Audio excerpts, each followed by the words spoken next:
jërë ngeen jëf yéen ñi safoo site internet bi di Buzz Actu 221 nuyu nañ leen bu baax jaajëfal leen ci kóolu tege sopp bi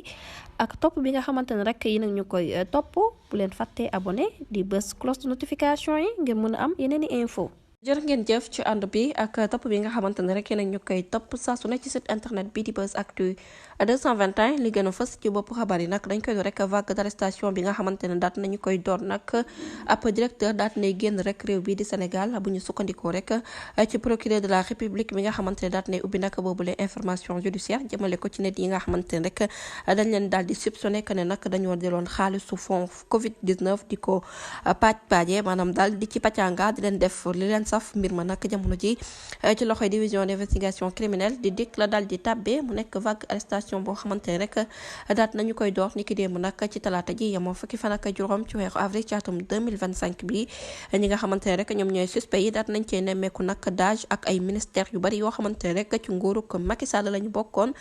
ci naka noonu nag am na ab enquête boo xamante ne rek enquêteurs yi nag daat nañu koy door ne lañu nag ki daw réew bi di Sénégal du kenn rek dul ancien dage bu ministère des mines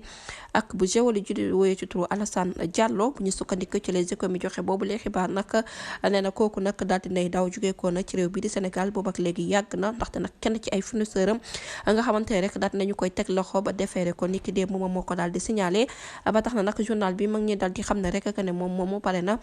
pour fay lu toll ci 70 millions de francs CFA yoo xamante ne rek ñu ngi ko cay tudd ba tey bu ñu sukkandikoo rek ci suñuy source nag communicateur traditionnel bi di Abdou Aziz Mbaye jamono ji nag dina jàkkaarloog juge bu 5e cabinet niki ëllëg ci alxames ji ginnaaw rek coow li nga xamante ne moom moo ko daal di topp ndaxte nag moom ci jëmmi boppam dafa bokk ci ñu teg loxo ci wàllum luubal ak njuuj njaaj jëmale ko nag ci fond Covid 19 bi nga xamante ne rek jamono ji ña ngi cay def ab enquête du ñàkk dinañ ci ñëwaat ci yeneen jotaayu xabaar ci ngeen jëf ci ànd bi bu leen fàtte di abonné di bës cloche de notification yi ngir dara bañ leen raw.